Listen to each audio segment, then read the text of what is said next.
Hello and welcome to the Fedora Files. I'm Gregory Fedora. With me today is Mark of Ghost Walk Gettysburg. Mark, thank you for joining me. Thank you, Greg. Glad to be here. Yeah. And now I experienced your ghost walk in it, it was one of the best ones I've ever been on. It was really exciting. It was more the tour slash hunt, because I guess you do different kinds. And Mhm. it was so much fun. Like I'd never really tried to do the things that you had us do, and it was exciting. And as you were telling the stories, you kind of alluded to how you got into ghost tours and doing it. And I was curious if you could share with like what was it that got you to decide you wanted to start this ghost touring business, and how did you get into it? Well, that's a pertinent question because my story is certainly different than most here. I came here 16 years ago from the West Coast, and I had my wife's career brought us out here to Gettysburg, Emmitsburg, Maryland, close by, and I had a real interest in the battlefield and in Civil War history, particularly. And of course, coming here was a kid in a candy shop. I couldn't get off the battlefield. I was just like out there every free minute, taking this tour, taking that tour, buying this book, buying that book, meeting authors, whatever I could do to learn more about this battle. It's just one of those holes that some people go into that they just can't ever fill it. They're just constantly, they want to know what about this thing, about that thing. And that's what happened to me. It doesn't happen to everybody, but it happened to me. And I took the town guide test. Mhm. The battlefield test extremely difficult. 2% pass rate. Mhm. Now, not that it's not a great thing to do, and I certainly considered it. And I have quite a few friends that are battlefield guides. Great respect for it. They're phenomenal. But I just wasn't sure it was for me. And so I took the town guide test, and I did that for a short time, and I wasn't too excited with that either. It was kind of packed in a small area of town. I was okay with it. Did it for a bit. Then I got involved with a bus company that did tours on the battlefield. It was called the Classic Bus Company, and they were here for about 20 something years. They're gone now. The guy Mhm. retired. Old buses from Yosemite from the 30s. A lot of people have seen those here in Gettysburg. They're no longer running anymore. So I did that for a short time, and it was okay. Um, but being summer, I thought, hey, might want to do something more part time in the evenings. I had a kind of a busy day thing going. Um, so I got talked into it basically by a friend of ours that had Mhm. been doing it for years. Her name was Phyllis, and she's retired now. But boy, she was a storyteller, and she really fascinated me. She's also a big reenactor and relic collector, and I was fascinated by her house and her collection and all that. And she said, "Oh, you got to try this. You got to try it. You'll have fun with this, and you can tell historic stories too." So I tried it. She got me in with the company she worked for. I did that for a year part time. And then I went to the owner of the company and said, hey, I'd like to do my own tour, if that's okay. And she was a little reluctant on that. She was like, and I'd like you to follow the scripts and kind of do it the way we do it. My historic background just pushed me to want to do my own. And I Mhm. thought there was enough here, historic haunts, stories from way back from 100 years and farther that I'd run across at the Historic Society here in Gettysburg that I was a member of for several years. And just talking to guides and picking up stories, and thought, I think I could do this just as well on my own. And she wasn't jazzed about it. So I went down the street and went to work for somebody else and said, I've been doing this for a couple of years, but I'd really like to do my own tour. And Mhm. and she said, "Well, you could do your own tour as long as I don't get any complaints." So I said, "Fair enough. I'll make you that deal." And so I did that for several years. And then another company from out of the area came in. I went to work for them, but they had no connection to the town. And I just feel strongly that one thing I tell a lot of people at the beginning of our tour is at Ghost Walk Gettysburg, we keep it real. Mhm. We think that keeping the history real and keeping the ghost stories also real is good enough is my point. We don't need Mhm. to embellish, to be interesting or to be relevant or to be scary or to be entertaining or any of those things. And last May, I decided to just strike out on my own and do it, and it's been phenomenal. I mean, COVID's a challenge for all of us, but it is an outdoor activity, so we haven't been as affected as a lot of people. Mhm. Unfortunately, for a lot of businesses are really struggling in this town, and hopefully we can pull through this. But that's sort of where my background came from. First historic, then going out. But one thing that really, really made a huge impression on me is a company I worked for about 4 or 5 years ago asked me if I would go out to a place called Sachs Covered Bridge. And Sachs Covered Bridge is very well known here in this town by even the locals. It's a historic bridge, a 100-foot long covered bridge, beautiful bridge over Marsh Creek. Marsh Creek is where the Battle of Gettysburg begins. And a lot of stories associated with the area. It's been very well kept, it's quite pristine, and it's very popular for ghost hunts for several different tour companies here in the town. Mhm. And I got asked more for security help than anything else. It wasn't really my interest. Would I go out to the bridge and help this gal named Lacey? And Lacey was a sensitive, phenomenal gal, right? She Mhm. just old school stuff, the dowsing rods, the pendulum, the chalk, a lot of the old school stuff that has kind of taken a backseat to more modern gadgetry and when it comes to ghost, shall we say, hunting or um, Mhm. detecting, contacting, those kinds of things. And you spend a summer with Lacey, and you'll you'll change your mind a little bit. Lots of weird photographs by people on the tour. One particular interaction she had a guy out there. True story. She could pull him up, and Civil War era guy that died in the battle. He was like 19. He was engaged. He knew his fiance's name and where he was from and how he grew. She knew his whole story. And when there wasn't a lot happening, Lacey had the ability to call this guy up to, shall we say, entertain her group. You know, Hmm. she was like his go-to back pocket guy, Mhm. and it was phenomenal how much response she got on EMFs and different devices, rods, etc. And one night she was having a hard time getting much response from anybody for her group of, I'm going to say 12, 10 or 12. And she started, shall we say, poking fun at the guy. Your girl really, wasn't that excited about you coming home and just trying to get under his skin, shall we say. Mhm. Which I thought was a little odd. I'd never seen her do that in the 20 or 30 times I'd been out with her, but I think she was really desperate to get some, shall we say, responses for her group. And I thought, wow, that's you're kind of overcooking this, but Mhm. she did, and he did finally. She got his attention, and she got some responses. Is it what she was looking for? But as we left and went to the parking lot afterward, which is very dark, so I always walked her to the parking lot. Um, I said, well, we'll see you later. And her car was maybe 30, 40 feet from mine. And I heard her walk toward the car, saw her walking away to the car. And I heard a kind of a smack sound. And I heard her grunt, like, "Ugh."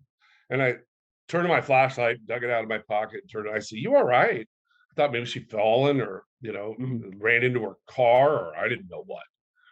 But she was kind of bent over and had her hand on her back. She goes, yeah, I'm okay. So I just walked over and said, are you sure? And she goes, Jonathan, I think was his name, Jonathan. She said, he definitely didn't appreciate my how I treated him tonight. I said, really? And she goes, well, so she pulls her shirt down in the back a little bit like this, for me to look. She said, take a look. And I said, you have a red handprint on your back.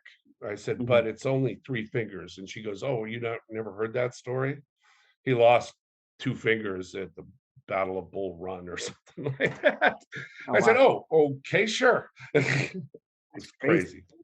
Yeah, big red hand on her back with, you know, those 2 fingers and the thumb. That was it. That made an impression. Let's put it that way. So then that got you to decide to do more of your type of hunting and Yeah, just being with her in oh, general. Yeah, it mhm. was really her influence and watching her work that impressed me about what's possible, beyond what I ever thought was. And having done it now for several years, practically nothing surprises me anymore. Well, what is one of the memories you have after you started your own company or you're doing your own tour, your Uh-huh. version? What is a story that you recall that was like really like, wow, that was crazy? I mean, I know you've probably seen a lot, but what's one that sticks in your mind Uh, as being the well, craziest? this was a bit serious, if that's all right. Oh, that's fine. Uh, Yeah. okay, I had 4 submariners on my tour that had just finished up something at Quantico. I'm Mhm. not sure what they were doing, but all younger, 3 guys, a younger gal, early 20s, which I thought was kind of a strange group because they were all together and it was the only group I had. And I took them to the bridge, and the guys didn't seem to be engaging at all, but they were kind of pushing the young lady into, you need to try this and you need to try that. And I really thought it was a strange tour. Just something seemed off. Like they really didn't seem like they wanted to participate, but the guys were kind of pushing this young lady to try that and try this, and they kind of held back. And there's a special spot that I used to go to when I wasn't getting a lot of response in certain other more popular areas. There was sort of a hiding place. It's a very narrow trail through the trees, and near a little creek bed, and there's a log that sits there, and you can sit on that log. But it's a Mhm. small place. You would never want to. It's quite overgrown. You wouldn't want to take more than 6 people or so in there.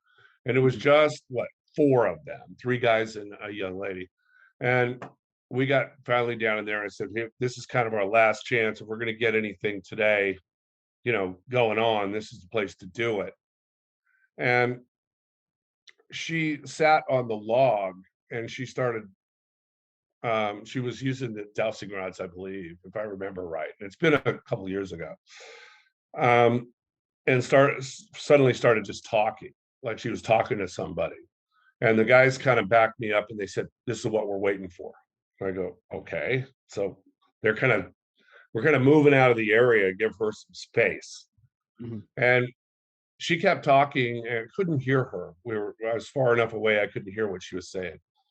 And when it was all done, or I way over time, but I didn't care. I said, as long as she's getting something out of this, they go, "Oh, she is." Um, she got up and walked out the trail to us, and the poor girl had been crying a lot. I could Mhm. tell. The face, her makeup, everything. And I'm saying, "Are you okay?" She goes, I am so okay, you wouldn't believe it." And I'm just like, "Oh, well, that's good. You don't look okay, but if you say so, I'll take your word for it." And after that, taking them back to the car, I got one of the guys kind of hung back and explained it to me. Apparently, about a year previous, there was a car accident that her and her mother were in.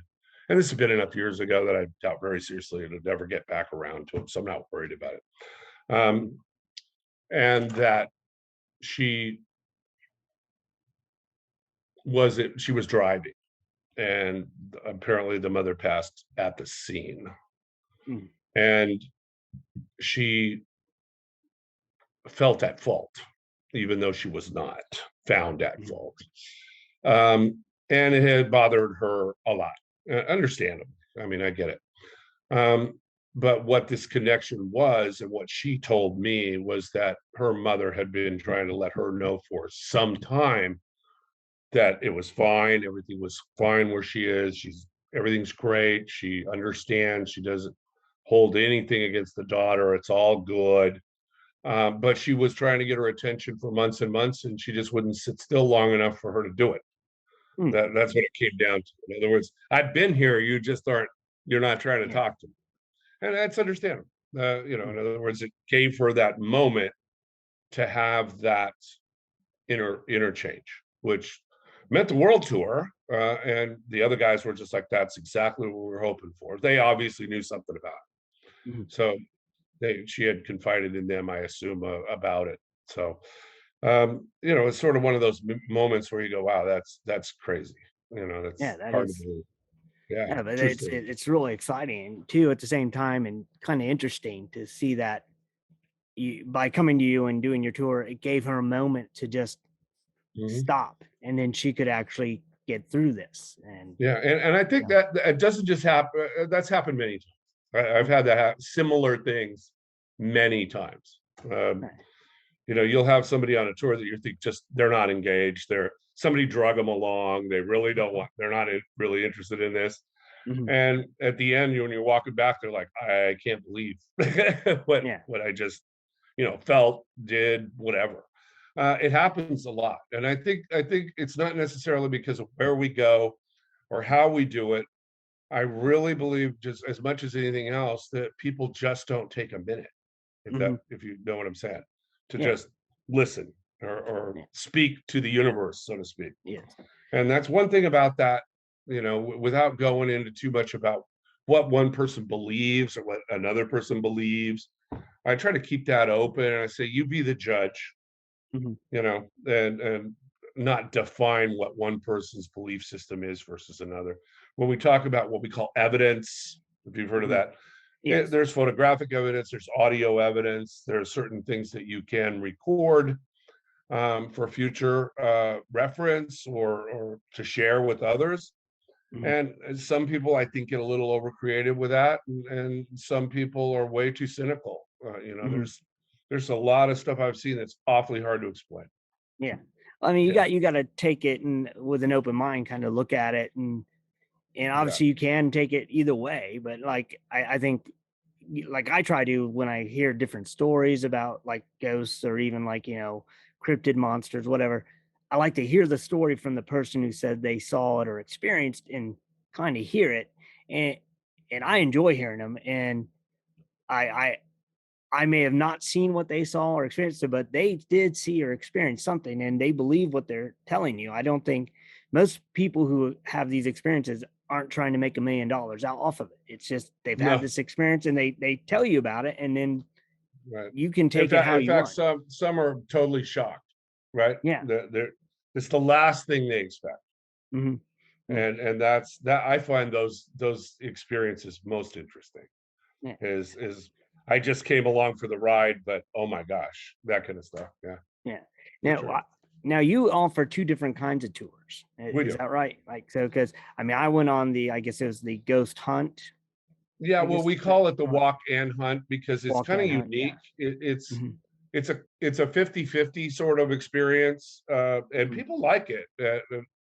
It was one I kind of put together a few years ago for those people that wanted to go a little farther. Hmm. In other words, well, so this town's famous for ghosts.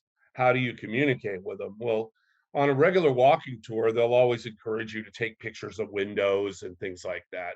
But Hmm. they're really not engaging the practice of trying to reach out, trying to ask, trying to inquire. Hmm. And I thought, there's only so many tools we can play with in 30, 40 minutes because it's Yes. not like a deep dive, but Mhm, it's an orientation. I think mhm, that's kind of what I look at it as.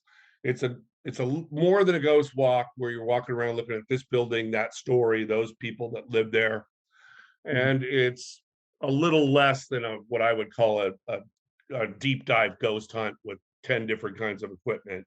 mhm. Those are usually 2 to 3 hours, Yeah. and often they require 2 to 3 locations. So you're Mhm, doing this conga line in the cars thing from one place to another. And there's just a lot of people don't want to do that. yeah. And it's great if you do. I mean, we may have something like that next season. Mhm, If I've got enough, it's all about finding the right people. that Mhm. have the right interests, that do it because they love it. That's why I do it.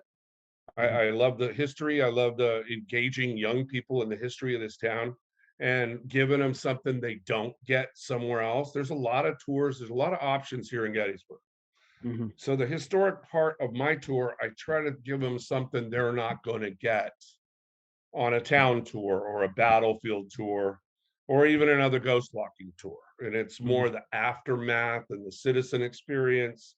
If you took the walk part where we go up to High Street, some of the old prison, some of the old churches, then I'm talking about 26,000 wounded.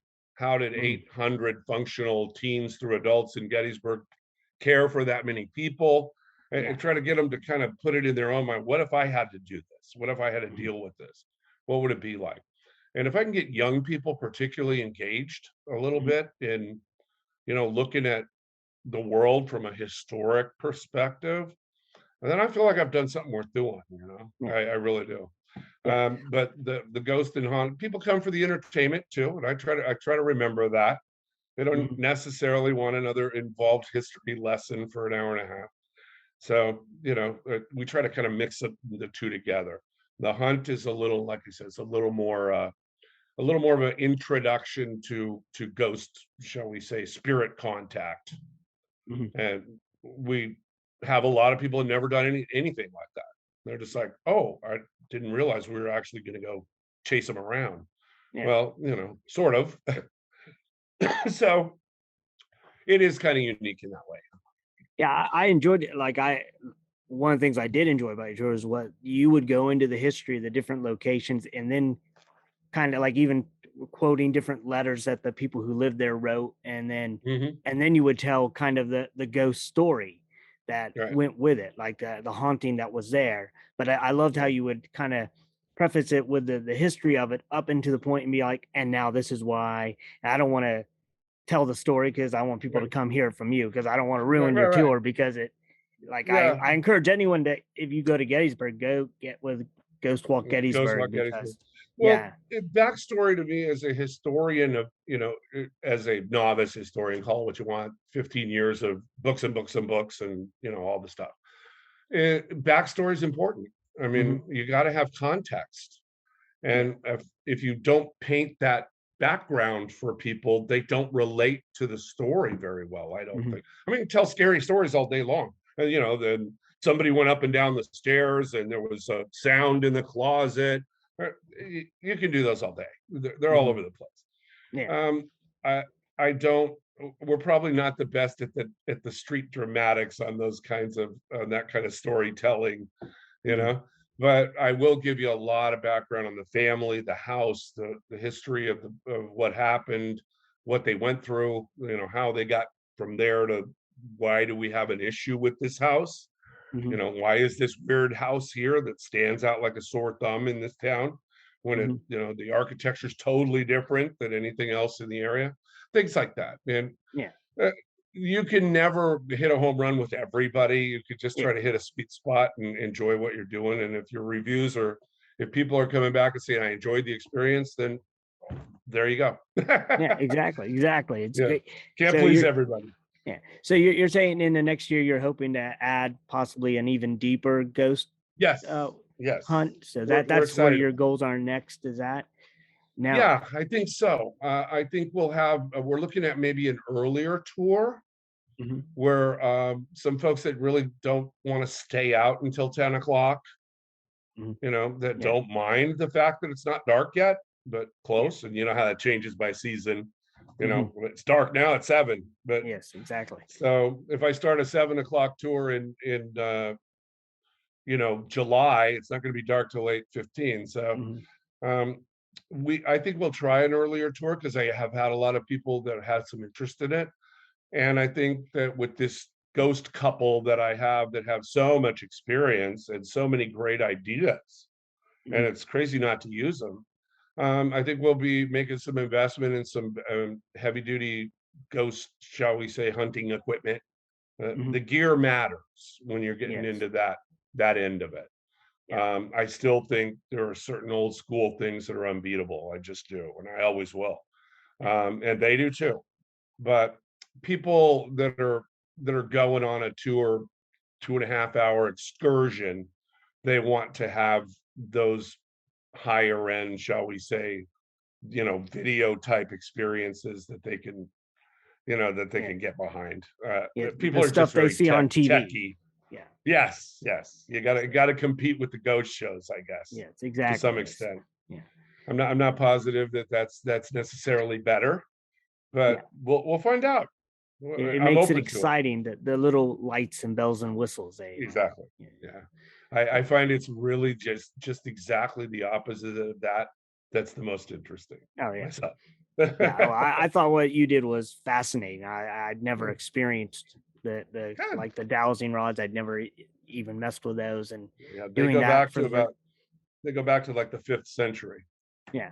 Well, I mean, We make when you our first own pull. because yeah, we make our own because you can't buy them, not really, that work properly. Mhm, You want really conductive metal, mhm. silver or copper.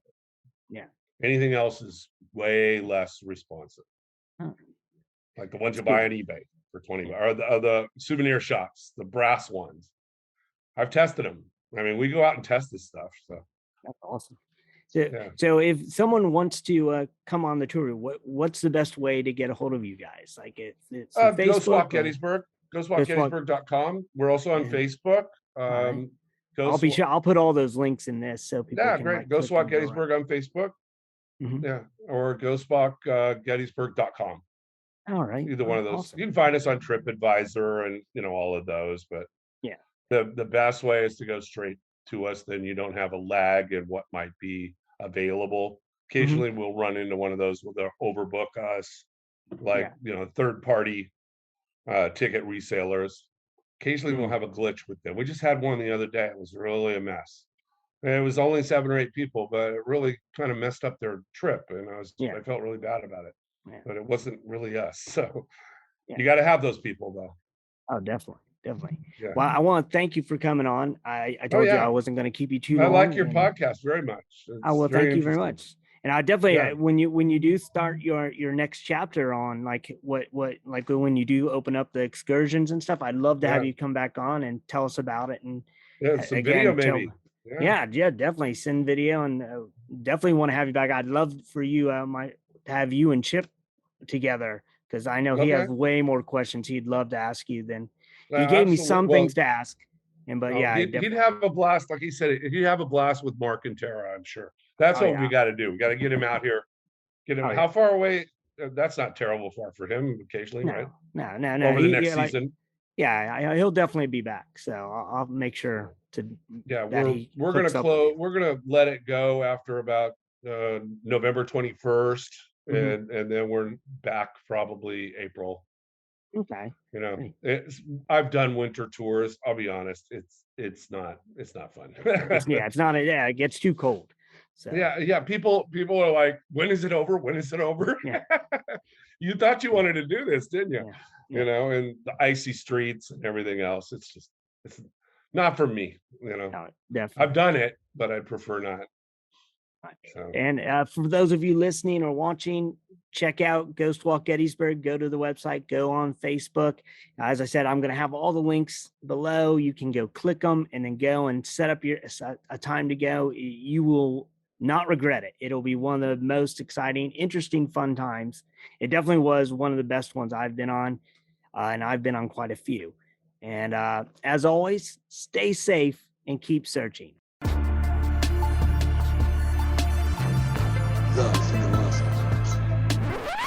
Check out fedoracrt.com today.